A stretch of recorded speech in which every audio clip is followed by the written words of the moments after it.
بربر بجا طور پر دعویٰ کر سکتے ہیں کہ اندلس کے فاتح وہی ہیں۔ آج آپ نے 2 بربر سرداروں کو سزا دی ہے۔ جو بربر حج کرنے کے لیے آئے ہیں وہ ان دونوں سرداروں کو ڈھونڈتے پھر رہے ہوں گے۔ کسی نہ کسی طرح انہیں پتہ چل جائے گا کہ آپ نے ان دونوں کو کہاں پہنچا دیا ہے۔ ٹھہرو، سلیمان بن عبد الملک نے کہا، میں نے عبدالعزیز بن موسیٰ کے متعلق تو سوچا ہی نہیں تھا، مجھے سوچنے دو۔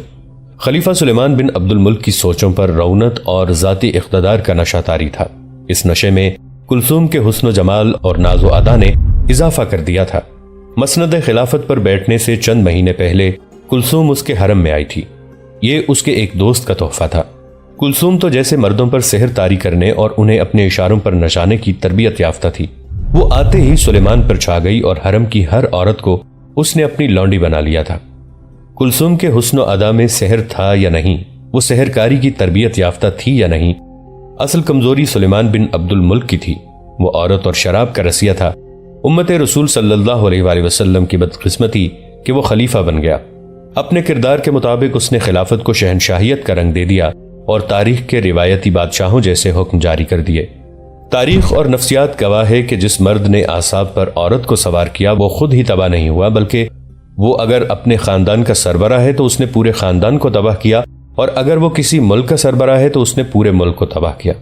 تاریخ اس بارے میں خاموش ہے کہ کلثوم سلیمان کی بیوی تھی یا حرم کی داش تھا۔ البتہ تاریخ بے شمار واقعات سناتی ہے جو سلیمان کو مطلق العنان اور شفاق بادشاہ ثابت کرتے ہیں۔ اس کی خلافت دراصل خلافت میں لپٹی ہوئی بادشاہی تھی۔ وہ بظاہر فریضہ حج ادا کرنے گیا تھا، لیکن شاہانہ جاہ و جلال اپنے ساتھ لے گیا تھا۔ اس کے حرم کی منظور نظر کلثوم اور کلثوم کی نوکرانیاں بھی اس کے ساتھ تھیں۔ خلیفہ کا محافظ دستہ اور جاسوس بھی اس کے ساتھ تھے۔ اس نے اللہ کے گھر میں بھی جا کر اپنا دربار لگا لیا تھا۔ اس شام جب اس نے 2 بربر سرداروں کو سزا دی تھی، وہ رات کو اپنے محلاتی خیمے سے نکلا اور اس جگہ چلا گیا جہاں موسیٰ رات گزارنے کے لیے لیٹ جایا کرتا تھا۔ اس کے ساتھ 2 محافظ اور 2 مشل بردار تھے۔ موسیٰ لیٹا ہوا تھا۔ اٹھ، اس نے موسیٰ کے پہلو میں پاؤں سے ٹھوکر ماری۔ ضعیف العمر موسیٰ بن نصیر بڑی مشکل سے اٹھ کر بیٹھ گیا اور اوپر دیکھا۔ تیری عقل ٹھکانے آ گئی ہے؟ سلیمان نے کہا۔ وہ 2 بربر بغاوت کرنے کی باتیں کرتے رہے اور تو انہیں روکتا رہا۔ تیرے ڈر سے نہیں ابن عبد الملک، موسیٰ نے آسمان کی طرف انگلی کر کے کہا، اللہ کے ڈر سے۔ مجھے اب بھی تیری خلافت کا کوئی ڈر نہیں، تیرا کوئی ڈر نہیں۔ سلیمان نے تنزیہ قہقہہ لگایا۔ بدبخت، سلیمان نے کہا، تو کیا سمجھتا ہے کہ میرے دل میں اللہ کا ڈر نہیں؟ نہیں، موسیٰ نے کہا، تو احکام الہی سے واقف بھی نہیں۔ قرآن کھول اور دوسرا پارہ پڑھ۔ اللہ کا فرمان ہے، حج کے دنوں میں اپنی عورتوں سے دور رہو، کوئی برا کام نہ کرو، کسی سے لڑو جھگڑو نہیں۔ جو نیک کام تم کرو گے وہ اللہ کو معلوم ہو جائے گا۔ سفر حج کے لیے زاد راہ ساتھ لے جاؤ اور بہترین زاد راہ پرہیزگاری ہے۔ پس سے عقل والو میری نافرمانی نہ کرو۔ کیا تو ان احکام پر عمل پیرا ہے خلیفہ سلیمان؟ خلیفہ سلیمان اسے تنزیہ نگاہوں سے دیکھتا واپس چلا گیا۔ پھر حج بھی ہو گیا۔ حاجیوں کے قافلے واپسی کے سفر کو چل پڑے۔ خلیفۃ المسلمین سلیمان بن عبد الملک کا قافلہ بھی دمشق کو روانہ ہو گیا۔ موسیٰ کو ہر روز تھوڑا سا سفر اونٹ پر کراتے، باقی دن پیدل چلاتے تھے۔ اس نے بھیک میں جو کچھ کمایا وہ خلیفہ نے جرمانے میں وصول کر لیا تھا۔ 1.5-2 مہینوں بعد یہ قافلہ دمشق پہنچ گیا۔ موسیٰ کو قید خانے میں ڈال دیا گیا۔ دمشق میں پہلی ہی رات کلثوم نے سلیمان کو یاد دلایا کہ اندلس میں موسیٰ کا بیٹا امیر ہے اور وہ کسی بھی وقت اپنے باپ کا انتقام لینے کے لیے باغی ہو کر اندلس کا خود مختار حکمران بن سکتا ہے۔ کلثوم، سلیمان نے کہا، میں خلیفۃ المسلمین ہوں۔ مسلمانوں نے ایک نیا ملک فتح کیا ہے، وہاں نیا نظام رائج کیا جا رہا ہے، لڑائی بھی ابھی جاری ہے۔ کیا یہ میرا فرض نہیں کہ خلیفہ کی حیثیت سے وہاں جاؤں؟ اس سے میری اہمیت اور مقبولیت بڑھے گی۔ نہیں خلیفۃ المسلمین، کلثوم نے کہا، مجھے آپ کی جان کا خطرہ محسوس ہو رہا ہے۔ ہو سکتا ہے آپ کے ساتھ جانے والوں میں کوئی وہاں بتا دے کہ موسیٰ بن نصیر قید خانے میں ہے اور اس کی حالت بہت بری ہے۔ اس صورتحال میں آپ کا وہاں سے زندہ نکل آنا ناممکن ہوگا۔ مجھے وہاں کے حالات معلوم کر لینے چاہیے، سلیمان نے کہا۔ اگر بغاوت اور خود مختاری کا ذرا سا بھی اشارہ ملا تو میں عبدالعزیز کو ٹھکانے لگا دوں گا۔ دوسرے دن خلیفہ سلیمان نے پہلا کام یہ کیا کہ ایک تیز رفتار قاصد کو اندلس اس حکم کے ساتھ روانہ کیا کہ وہاں کے حالات معلوم کر کے آئے۔ خلیفہ نے اسے تفصیل سے بتایا کہ اس نے کیا کچھ معلوم کرنا ہے اور بہت جلدی واپس آنا ہے۔ اور آخری بات سلیمان نے قاصد سے کہا، کسی کو یہ پتہ نہ چلے کہ تم میرے بھتیجے ہو، کسی کو یہ نہ پتہ چلے کہ تم میرے بھیجے ہوئے قاصد ہو۔ اپنے متعلق یہ بتانا کہ تم اندلس میں یہ دیکھنے کے لیے آئے ہو کہ اس ملک میں آ کر آباد ہو جاؤں تو کچھ سود مند ہوگا یا نہیں۔ انتہائی تیز رفتاری سے آنے جانے کے باوجود قاصد کو واپس آتے ہوئے 1.5 مہینہ لگ گیا۔ اس دوران موسیٰ کو یہ حکم دے دیا گیا کہ وہ صبح سویرے قید خانے سے نکل کر شہر میں بھیک مانگا کرے اور شام کو تمام رقم قید خانے کے حاکم کے حوالے کر دیا کرے۔ خلیفۃ المسلمین قاصد نے اندلس کے احوال و قوائف سناتے ہوئے کہا، اس سے زیادہ خوبصورت اور سرسبز خطہ دنیا میں شاید ہی کوئی ہو۔ میں خطے کے متعلق کچھ نہیں سننا چاہتا، سلیمان بن عبد الملک نے کہا۔ صرف یہ بتاؤ کہ امیر عبدالعزیز بن موسیٰ وہاں کیا کر رہا ہے اور اپنی فوج اور لوگوں میں اس کے متعلق کیا باتیں ہوتی ہیں؟ اگر فوج اور لوگوں میں وہاں کوئی مقبول آدمی ہے تو وہ صرف امیر اندلس عبدالعزیز ہے، قاصد نے کہا۔ وہ متقی اور زاہد ہے، عالم دین ہے۔ عرب اور بربر تو اس کو عزت و احترام کی نگاہوں سے دیکھتے ہی ہیں، عیسائیوں میں بھی وہ نیک نام ہے۔ قاصد نے تفصیل سے بتایا کہ اس نے اندلس کے مقامی لوگوں کی فلاح و بہبود کے لیے کیا کچھ کیا ہے اور کر رہا ہے۔ امیر اندلس عبدالعزیز نے وہاں کے لوگوں کی کایا پلٹ دی ہے، قاصد نے کہا۔ وہاں دولت مند عیسائی غریب عیسائیوں پر حکومت کرتے تھے۔ وہاں انصاف اسی کو ملتا تھا جس کے پاس سونے کے سکے ہوتے تھے۔ زندگی کی ہر عیش، ہر سہولت اس طبقے کو حاصل تھی۔ امیر عبدالعزیز نے غریب عوام کو ایسی زندگی دی ہے کہ وہ نہ صرف پیٹ بھر کر کھانا کھاتے ہیں بلکہ انہیں وقار اور تکریم بھی حاصل ہو گئی ہے۔ موسیٰ بن نصیر کے بیٹے عبد الرحمن نے اندلس میں فتح کے فوراً بعد وہاں کے لوگوں کی بھلائی کے لیے جو کام کیے تھے ان کی تفصیل اس داستان کے آخر میں بیان کی جائے گی۔ یہاں صرف یہ بتا دینا ضروری ہے کہ خلیفہ سلیمان بن عبد الملک کچھ اور سننا چاہتا تھا۔ بربر عبدالعزیز کے متعلق کیا کہتے ہیں؟ خلیفہ نے قاصد سے پوچھا۔ خلیفۃ المسلمین کو معلوم ہوگا کہ سالار طارق بن زیاد کے ساتھ جو فوج اندلس کے ساحل پر اتری تھی وہ سب بربر تھے، قاصد نے جواب دیا۔ بربروں کو جو مال غنیمت ملا وہ ان لوگوں نے کبھی خواب میں بھی نہیں دیکھا تھا۔ امیر عبدالعزیز نے بربر فوج کو بہت زیادہ تعظیم دی ہے۔ موسیٰ بن نصیر بڑے لمبے عرصے سے افریقہ کا امیر تھا۔ اس نے بربر قوم پر ایسی نوازشات کی ہیں کہ وہ موسیٰ کو اپنا مرشد مانتے ہیں۔ میں اس وجہ سے بربر امیر عبدالعزیز پر اپنی جان و مال قربان کرنے کے لیے تیار رہتے ہیں۔ کیا وہاں کوئی ہمارا بھی نام لیتا ہے؟ خلیفہ سلیمان نے پوچھا۔ اگر خلیفۃ المسلمین اس گستاخی کی اجازت دیں تو زبان کھولوں، قاصد نے کہا۔ اجازت ہے، خلیفہ کی بجائے کلثوم نے کہا جو خلیفہ کے ساتھ لگی بیٹھی تھی۔ بے خوف ہو کر بات کرو خلیفۃ المسلمین، قاصد نے کہا۔ میں بہت سی سراؤں میں گیا، مسلمانوں کے ساتھ، عیسائیوں کے ساتھ، بربر مسلمانوں کے ساتھ باتیں ہوئیں، کسی نے دمشق کی خلافت کا نام نہیں لیا۔ میں مسجدوں میں گیا جو وہاں نئی نئی بنی تھی، وہاں بھی کسی نے خلیفہ کا نام نہیں لیا۔ اگر نام لیا جاتا ہے تو امیر عبدالعزیز کا لیا جاتا ہے۔ کیا موسیٰ بن نصیر اور طارق بن زیاد کی بھی کوئی بات ہوتی ہے؟ خلیفہ نے پوچھا۔ یہ تو میں نے کئی لوگوں کو ایک دوسرے سے پوچھتے سنا ہے، قاصد نے کہا۔ وہ پوچھتے ہیں کہ موسیٰ بن نصیر اور طارق بن زیاد کہاں چلے گئے ہیں؟ خلیفۃ المسلمین، جس کسی کو پتہ چلا کہ میں دمشق سے آیا ہوں اس نے یہ ضرور پوچھا کہ موسیٰ اور طارق کیا دمشق میں ہیں، پھر یہ پوچھا کہ وہ کب واپس آئیں گے۔ میں نے وہاں یہ دیکھا ہے کہ اندلس کا خلافت کے ساتھ کوئی تعلق ہی نہیں۔ آپ کو وہاں جانا چاہیے خلیفۃ المسلمین۔ ہاں، خلیفہ سلمان نے کہا، ہمیں وہاں جانا چاہیے۔ اگر ہم نہ گئے تو ایک روز خطبے سے بھی ہمارا نام نکل جائے گا۔ تم جا سکتے ہو، کلثوم نے قاصد سے کہا۔ قاصد چلا گیا تو کلثوم نے سلمان سے کہا، آپ اندلس نہیں جائیں گے؟ کیا آپ نے قاصد کی اتنی زیادہ اور اتنی واضح باتوں سے اندازہ نہیں کیا کہ اندلس ایک روز خود مختار ملک بن جائے گا؟ کیا آپ بنو امیہ کی خلافت کو ختم کرنا چاہتے ہیں؟ کیا آپ موسیٰ کے خاندان کو خلافت کی گدی دینا چاہتے ہیں؟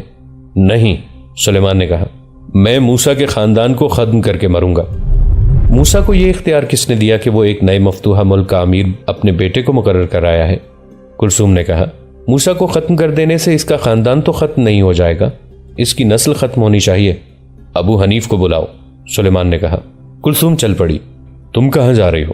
سلیمان نے اسے روکا۔ دربان کو بھیجو۔ ابو حنیف کو آپ کے حضور لانے کے لیے مجھے ہی جانا چاہیے، کلثوم نے کہا۔ وہ آپ کے حکم کے انتظار میں یہیں بیٹھا ہے۔ کلثوم کمرے سے نکل گئی۔ راہداری اور 2 کمروں میں سے گزرتی اس نے کمرے کا ایک دروازہ کھولا۔ یہ بڑا ہی خوشنما کمرہ تھا جس میں ایک خبرو ادھیڑ عمر عرب بیٹھا ہوا تھا۔ کلثوم کو دیکھ کر وہ اٹھ کھڑا ہوا اور اس نے اپنے بازو پھیلا دیے۔ کلثوم سیدھی اس کے بازو میں چلی گئی۔ وہ ابو حنیف تھا۔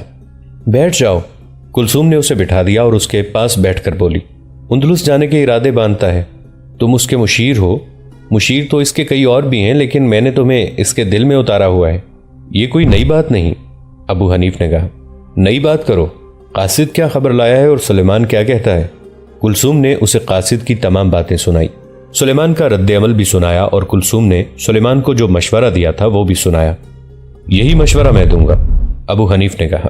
سلیمان کی خلافت قائم رہی تو ہماری بھی بات بنی رہے گی۔ یہ بھی یاد رکھ کلثوم، اندلس سے جو لونڈیاں اور کنیزیں موسیٰ بن نصیر نے سلیمان کو تحفے کے طور پر دی تھیں، ان میں ایک سے ایک بڑھ کر خوبصورت ہے۔ ان عیسائی لڑکیوں کے دماغ بہت تیز ہوتے ہیں۔ میں جانتا ہوں کہ یہ کنیزیں وہاں نوکرانیاں نہیں تھیں، یہ شاہی خاندانوں اور امراء کے خاندانوں کی لڑکیاں ہیں۔ کہیں ایسا نہ ہو کہ ان میں سے کوئی تمہیں پیچھے کر کے خود آگے ہو جائے۔ یہ باتیں پھر کر لیں گے، کلثوم نے کہا۔ خلیفہ تمہیں بلا رہا ہے، وہ اندلس کے امیر عبدالعزیز کے متعلق تم سے مشورہ لے گا۔ کیا مشورہ دوں؟ کلثوم نے اپنا دایاں ہاتھ چھری کی طرف اپنی شہرک پر پھیرا۔ فوراً جاؤ، کلثوم نے کہا، وہ تمہارا انتظار کر رہا ہے، اسے اندلس جانے کا مشورہ نہ دینا۔ ابو حنیف تیز تیز چلتا خلیفہ کے کمرے میں چلا گیا اور دونوں سرگوشیوں میں باتیں کرنے لگے۔ اس دن کے پچھلے پہر دمشق سے ایک قاصد اندلس کی طرف جا رہا تھا۔ وہ ایک تحریری پیغام لے کر جا رہا تھا۔ پیغام چمڑے کی تھیلی میں بند کیا گیا تھا اور تھیلی کا منہ ابو حنیف نے خلیفہ سلیمان کی موجودگی میں سر بمہر کیا۔ پیغام ابو حنیف کے ہاتھ کا لکھا ہوا تھا اور خلیفہ سلیمان نے لکھوایا تھا۔ قاصد کا نام جو تاریخ میں آیا ہے وہ ابو النصر ہے۔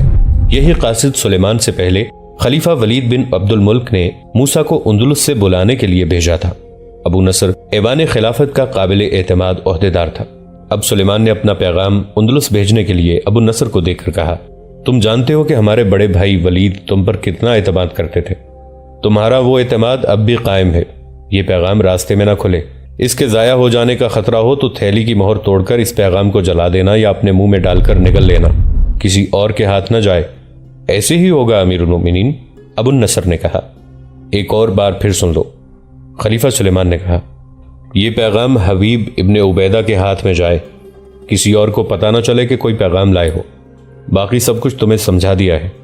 ابھی اندلس کا دارالحکومت طلیطہ تھا۔ امیر عبدالعزیز طلیطہ ہی میں تھا۔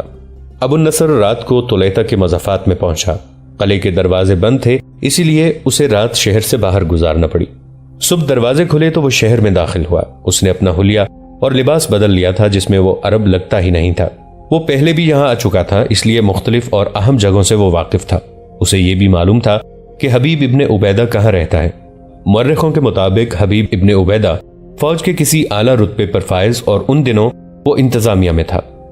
شاید اسی لیے تاریخ میں اس کے نام کے ساتھ امیر لکھا گیا ہے، امیر حبیب ابن عبیدہ۔ ابو نصر اس کے گھر پہنچ گیا۔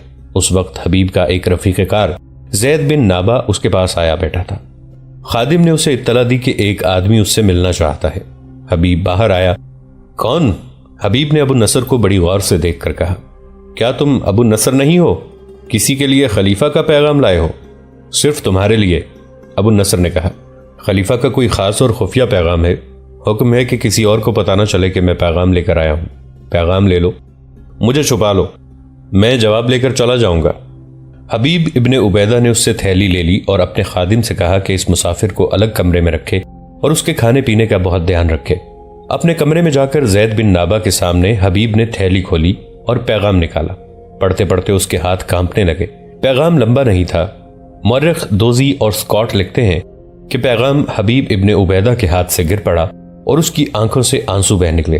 پیغام زید نے اٹھا لیا اور پڑھنے لگا، امیر اندلس عبدالعزیز کو قتل کر دو۔ زید نے پیغام پڑھا، اور اس کا سر دمشق بھیج دو اور کسی کو پتہ نہ چلے۔ ابن نابا، حبیب نے کہا، تم جانتے ہو موسیٰ بن نصیر کے ساتھ میری دوستی کتنی گہری ہے، میں اس کے بیٹے کو کس طرح قتل کرواؤں گا؟